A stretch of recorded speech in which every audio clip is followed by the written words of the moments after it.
Hello friends, मैं श्रवण आपके लिए आज से एक नए सब्जेक्ट की शुरुआत करने जा रहा हूँ। ये है पॉलिटी।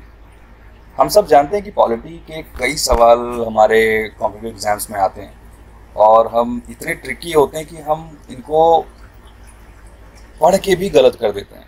तो यही आज से हम इसी की शुरुआत कर रहे हैं ताकि हमारे जो आने वाले जेपीएससी हो या जेएसएससी सीजीएल हो या बीपीएससी हो या यूपीपीसीएससी क्यों ना हो या यूपीएससी क्यों ना हो, उन सभी के लिए बहुत अच्छे से मैं कवर कराने की कोशिश करूंगा। और ये लक्ष्मीकांत बुक से होगा। ये थोड़े ज़्यादा एक्सप्लिसिट होंगे, पर इतना मैं बता देता हूँ कि इससे बाहर आपके क्वेश्चंस नहीं होंगे।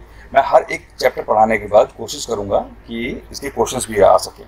चलिए तो आज से शुरुआत करते हैं इसको पढ़ना। चलिए शुरुआत करते हैं।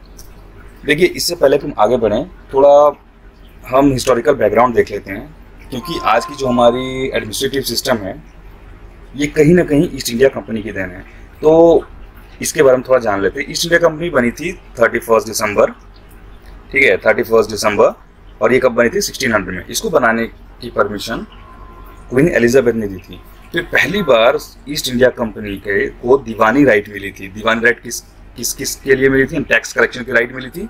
ये उड़ीसा, बंगाल और बिहार, ये तीन जो थे, इनके कुछ एरियाज पे इनको मिली थी परमिशन टैक्स कलेक्ट करने की। और ये परमिशन किसके तहत मिली थी? Treaty of Allahabad. ये याद रखें, ट्रीटी ऑफ इलाहाबाद। और ये कब साइन की गई थी? बैटल ऑफ बक्सर के बाद। और बैटल ऑफ बक्सर जो हुआ था, कब हुआ था? 1764 में। तो बैटल ऑफ बक्सर के बाद इलाहाबाद की ट्रीटी साइन हुई थी और इसी के तहत ईस्ट इंडिया कंपनी को दीवानी राइट मिली थी उड़ीसा, बंगाल और बिहार की। उसके बाद आगे बढ़ते हैं। तो हमें यहाँ से पहले जो सबसे पहले पढ़ना है वो पढ़ना है चार्टर एक्ट 1773। ये क्या था? चार्टर एक्ट 1773 जब ईस्ट इंडिया कंपनी के हाथ में कंट्रोल आया, तो ईस्ट इंडिया कंपनी कहाँ की थी? इंग्लैंड की थी। तो इंपीरियल पावर उसको कंट्रोल करती थी ईस्ट इंडिया कंपनी को कहीं ना कहीं। तो उसमें रेगुलेट करने के लिए एक्ट्स लाए जाते थे। उसी के क्रम में ये पहला एक्ट था इंडियन सिस्टम में ईस्ट इंडिया कंपनी द्वारा रेगुलेट करने की। तो ये थी 1773 की रेगुलेटिंग एक्ट। इसके तहत क्या किया गया था? ये पहला स्टेप था ब्रिटिश गवर्नमेंट का टू रेगुलेट एंड कंट्रोल। अगर सवाल आ जाए कि what was the first step to regulate और कंट्रोल ईस्ट इंडिया कंपनी, तो आप कहेंगे 1773 के चार्टर एक्ट ये था। उसी के बाद इसी के तहत जो है ईस्ट इंडिया कंपनी के पॉलिटिकल और एडमिनिस्ट्रेटिव जो फंक्शन थे, इसको रिकॉग्नाइज किया गया था इंपीरियल पावर द्वारा। और इसीलिए कह सकते हैं कि इट वाज द फाउंडेशन, मतलब किसके लिए? Central administration. इंडिया में जो सेंट्रल एडमिनिस्ट्रेशन की शुरुआत थी वो कहीं ना कहीं इसी चार्टर एक्ट के तहत आया था। अब इसके कुछ फीचर्स थे, बहुत ही इंपॉर्टेंट फीचर्स थे। इनको आप रट लें, बहुत जरूरी है। डायरेक्ट सवाल आते हैं। जैसे क्या था कि इससे पहले उनके रिप्रेजेंटेटिव जो कि बंगाल के रिप्रेजेंटेटिव हुआ करते थे, तो गवर्नर्स कहते थे। अब क्या हुआ? इसके तहत इनको गवर्नर जनरल कहा जाने लग गया। तो अब कब हुआ था? गवर्नर जनरल की पोस्ट कब आई थी? तो गवर्नर जनरल की पोस्ट बेसिकली आई थी 1773 में। और ऐसे पहले कौन से गवर्नर जनरल थे? वो थे लॉर्ड वारेन हेस्टिंग। ये बहुत ही फेवरेट क्वेश्चन है, किसी भी पेपर को उठा के देख लें, आपको ये रिपीटेड क्वेश्चंस होते हैं कि who was the first governor general of Bengal. देखिए, यहाँ गवर्नर जनरल की बात है तो governor general of Bengal term आया था, गवर्नर जनरल ऑफ इंडिया नहीं, वो बाद में आया था, वो हम आगे बताएंगे। तो गवर्नर जनरल ऑफ बंगाल जो पोस्ट आई थी वो कब आई थी? 1773 के आर्टिकल में। और ऐसे पहले कौन से थे? वो थे वारेन हेस्टिंग, ठीक है। ये जो बने थे, इसके तहत और भी कुछ चीज़ें की गई थी। जैसे एक एग्जीक्यूटिव काउंसिल सेटअप की गई थी 4 मेंबर्स की, सॉरी मुंबई लिखा है, मेंबर्स की। इसके बाद जो है इसमें एक और फीचर डाला गया था कि जो गवर्नर ऑफ बॉम्बे होगा, यानी बॉम्बे प्रेसिडेंसी उस टाइम की और मद्रास प्रेसिडेंसी, इनके गवर्नर्स को सबऑर्डिनेट बना दिया जाएगा गवर्नर जनरल ऑफ बंगाल के। यानी governor of general of Bengal जो कहेंगे इनको फॉलो करना पड़ेगा। फिर आता एक सेटअप जो कि सुप्रीम कोर्ट था। सुप्रीम कोर्ट जो बना था पहली बार वो 1774 में बना था। और ये कई बार सवाल आता है कि सुप्रीम कोर्ट जो पहला आया था वो कैलकाटा में आया था, तो उसकी वो कब बना था? वो बना था 1774 में, और इसमें एक चीफ जस्टिस थे और 3 अदर जजेस थे। इसका अगला फीचर था कि इसने प्रोहिबिट कर दिया जो कंपनी के एम्प्लॉयज़ होंगे उनको कोई भी प्राइवेट ट्रेड नहीं करना है, यानी जो भी ट्रेड होगा वो बेसिकली कंपनी के थ्रू होगा। ये सेल्फ में जाके कोई भी एम्प्लॉय प्राइवेट में ट्रेड नहीं कर सकता किसी और के साथ। ये थी 1773 के कुछ फीचर्स। देखिए, अगला जो एक्ट आया था वो आया था 10-11 साल बाद, जो 1784 में। और ये जो एक्ट था ये बेसिकली ब्रिटिश क्राउन द्वारा थोड़े और पावर को एक्सरसाइज करने के लिए कंपनी के ऊपर और कंट्रोल बढ़ाने के लिए लाया गया था, ये कह सकते हैं एक तरह से। तो इसके कुछ फीचर्स देख लेते हैं। इसके कुछ फीचर्स थे जैसे कि देखिए, यहाँ पे इन्होंने बहुत अच्छा काम किया, या कंपनी ने एक कोशिश की कि जो फंक्शंस थे ना, जो जैसे कमर्शियल फंक्शंस या पॉलिटिकल फंक्शन, यानी यहाँ की जो पॉलिटिक्स को एडमिनिस्ट्रेट करना है उसके लिए एक अलग ही बॉडी बना दी, और जो कंपनी की पूरी कमर्शियल फंक्शन देखेगी उनकी अलग बॉडी बना दी। और इस सिस्टम को उन्होंने कहा डुअल सिस्टम ऑफ कंट्रोल। तो अगर देखिए, एक सवाल आता है डुअल सिस्टम ऑफ कंट्रोल कब आया था, तो अब कह सकते हैं 1784 में। पर यहीं एक और सवाल आता है डुअल गवर्नमेंट कब आया था।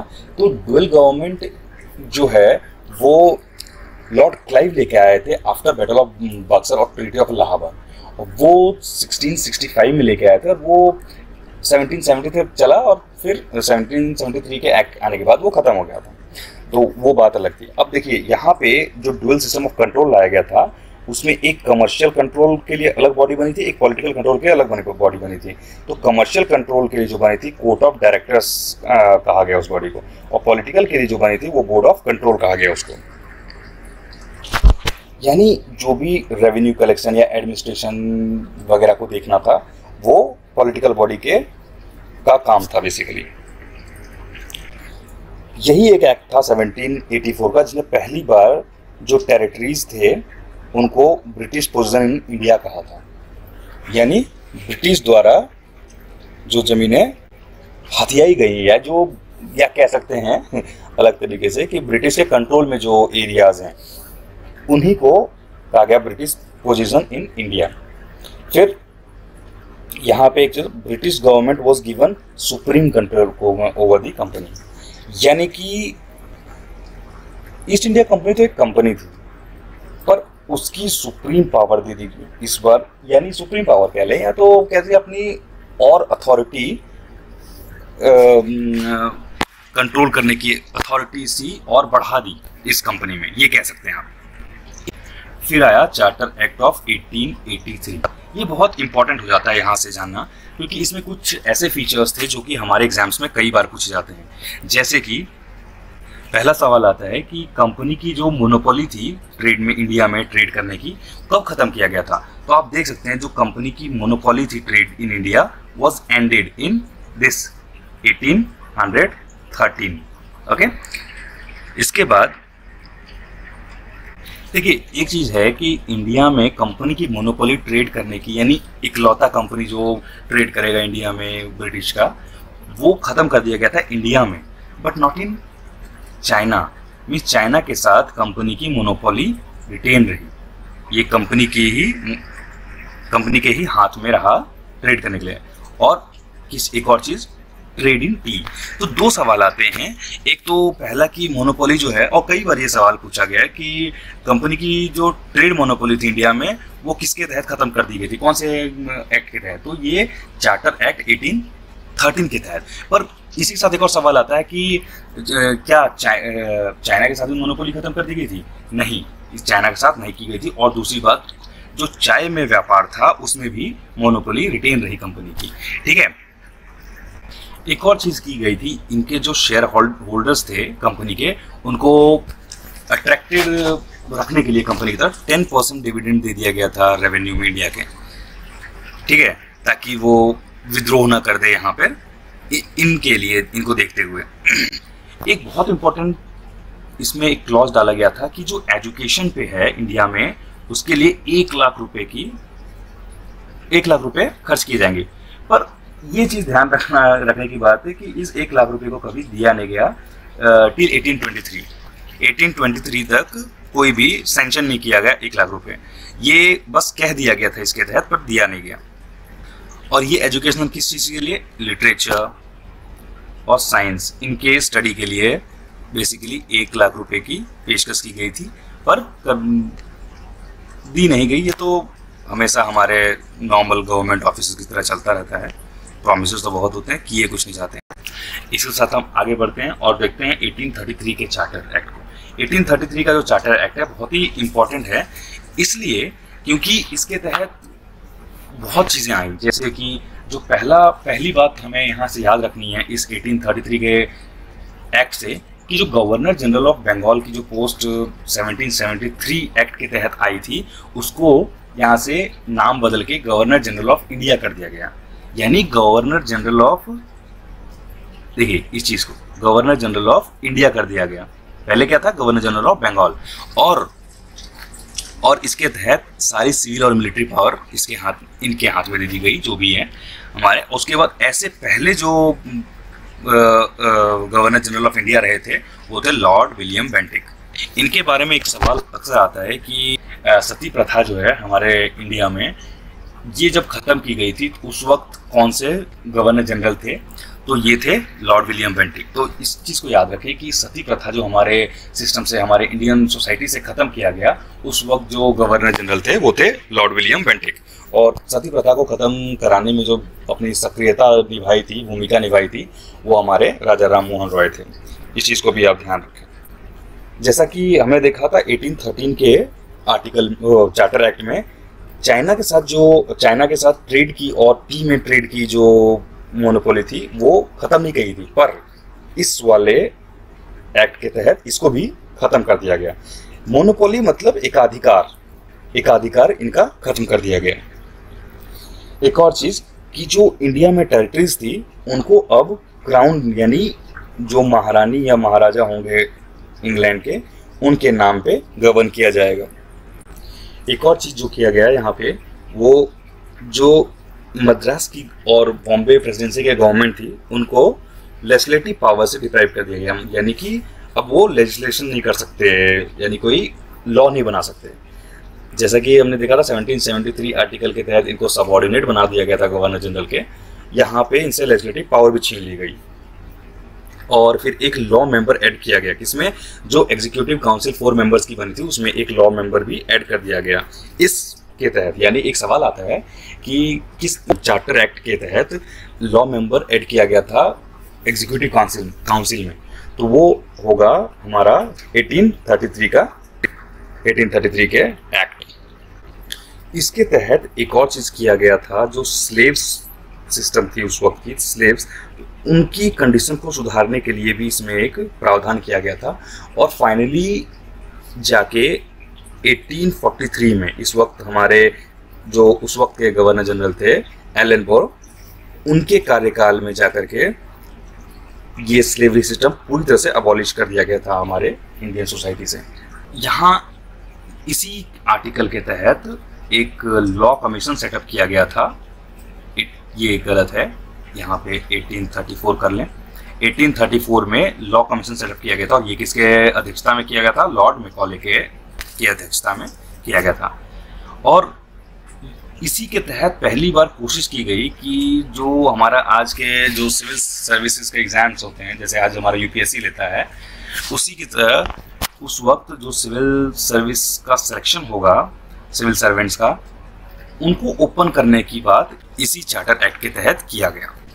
फिर आते हैं चार्टर एक्ट 1853। कितनी गलतियां यहाँ हो रखी हैं, बनाने वालों में कितनी गलती है। यहाँ पे आप काट लें 1953 नहीं 1853 है। तो 1853 में फिर आया था अगला, और ये जो था लास्ट ऑफ व्हाट, ये चार्टर एक्ट आ रहे थे इतने 1773 से जो शुरू हुआ था, इनमें से आखिरी था ये।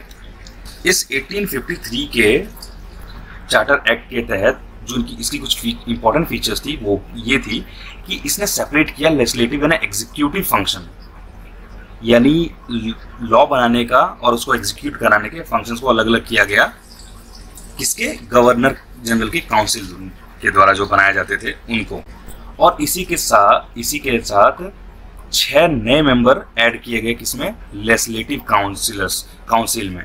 ठीक है, इसमें लेजिस्लेटिव, यहाँ जो लेजिस्लेटिव फंक्शन अलग किया था, इसी लेजिस्लेशन में 6 मेंबर ऐड किए गए, और जिसमें से 4 मेंबर जो थे वो लोकल प्रोविंसेस थे। कहाँ के, बॉम्बे, आगरा, मद्रास, बंगाल। ये इंपॉर्टेंट है, इसको याद रखें। ये कहाँ से जो मेंबर्स थे लेजिस्लेशन के, वो कहाँ से थे लेजिस्लेटिव काउंसिल के, वो ये थे बॉम्बे, आगरा, मद्रास और बंगाल।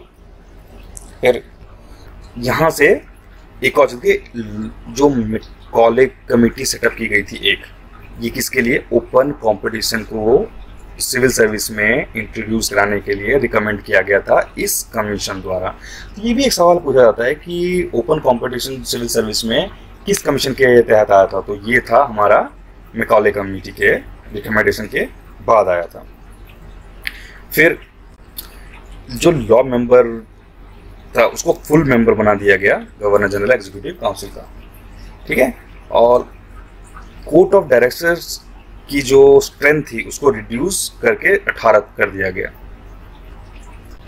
और एक सबसे इंपॉर्टेंट बात ये थी कि कभी local representation Indian legislative council में रहा तो वो 1853 के तहत आया था, यानी इससे पहले इंडियंस का कोई रिप्रेजेंटेशन नहीं था लॉ मेकिंग में। यहाँ से पहली बार लॉ मेकिंग में शुरुआत की गई। और देखिए 6 मेंबर में से 4 मेंबर इंडियन थे, बॉम्बे, आगरा, मद्रास और बंगाल प्रेसिडेंसी के।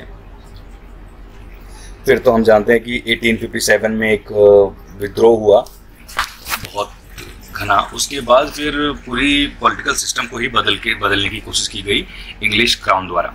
तो इसी के तहत आया था गवर्नमेंट ऑफ इंडिया एक्ट 1858।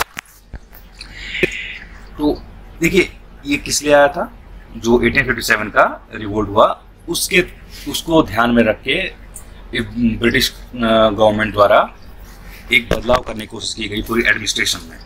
ठीक है, इसी एक्ट को हम एक्ट ऑफ गुड गवर्नेंस के नाम से भी जानते हैं। ये बहुत ही इंपॉर्टेंट है। एक्ट ऑफ गुड गवर्नेंस क्या कहलाता है, कौन सा एक्ट है, वो गवर्नमेंट ऑफ इंडिया एक्ट 1858। ठीक है, और इसी के साथ ये ईस्ट इंडिया कंपनी जो है वो अबॉलिश कर दी गई, यानी खत्म कर दी गई। अब जो ईस्ट इंडिया कंपनी नहीं रही, अब केवल यहाँ पे ब्रिटिश रिप्रेजेंटेशन रहा और वही यहाँ पे कंट्रोल, और ये पूरी तरह से पॉलिटिकल नेचर की हो गई, यानी पूरी तरह से यहाँ की वो एडमिनिस्टर करने के लिए आए। अब व्यापार करने का कोई इरादा नहीं रह गया। अब यहाँ बेसिकली इंडियन सिस्टम को गवर्न करके यहाँ से पूरी वेल्थ ले करके जो है अपने इंग्लैंड को समृद्ध बनाने का रह गया था। तो इसके कुछ फीचर्स देख लेते हैं। इसके कुछ फीचर्स में ये है कि India was to be govern under crown rule, यानी अब इंडिया जो है पूरी तरह से इंग्लैंड के प्रिंस के नाम पे या प्रिंसेस के नाम पे गवर्न होगा। ठीक है, यहाँ से ईस्ट इंडिया कंपनी खत्म हो चुकी थी। इसके बाद फिर change designation of governor general of India, यानी पहली बात तो अब देखिए 3 बदलाव आए थे। गवर्नर जनरल ऑफ बंगाल जो कि 1773 में आया, गवर्नर जनरल ऑफ इंडिया जो कि 1833 में आया। अब जो है इसका भी नाम बदल करके वाइसरॉय कर दिया गया था। ये देखिए वाइसरॉय कर दिया गया था। और ऐसे पहले वाइसरॉय कौन थे, लॉर्ड कैनिंग।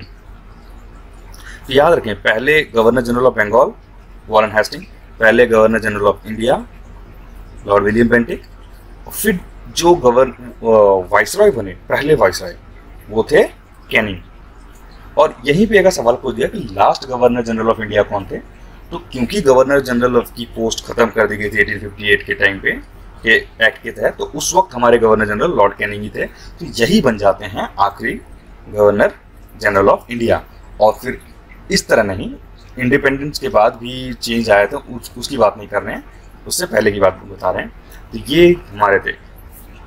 और अगर हम देखें कि गवर्नर जनरल ऑफ इंडिया आखिरी कौन थे, तो हमारे लॉर्ड माउंटबेटन हो जाते हैं ब्रिटिश के, और फिर इंडिया के अगर हो जाए तो सी राजा गोपालाचारी हो जाते हैं इंडियन सिस्टम की। यानी पूरी इंडिया के जो आखिरी सबसे आखिरी गवर्नर जनरल कहा जाए तो हमारे श्री राजा गोपालाचारी हो जाएंगे।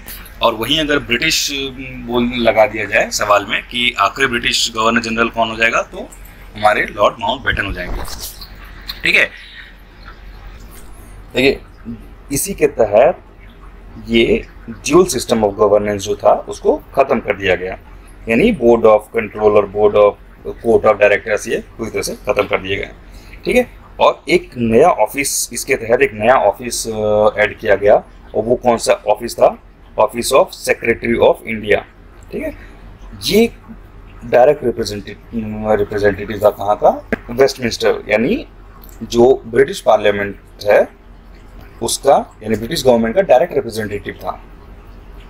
एक तरह से कहें तो ये ब्रिटिश का एक मिनिस्टर था, जैसे हमारे होता है ना ministry of petroleum, ministry of state वगैरह, उसी तरह इंडिया के लिए सेक्रेटरी ऑफ इंडिया की एक कॉन्स्टिट्यूशन पोस्ट बना दी गई, और वो इंडिया को एडमिनिस्ट्रेट, और इसी के साथ 15 मेंबर की लेजिस्लेटिव 15 मेंबर की काउंसिल भी बना दी गई, और इसको चेयर करते हमारे जो सेक्रेटरी ऑफ इंडिया बनते थे वो।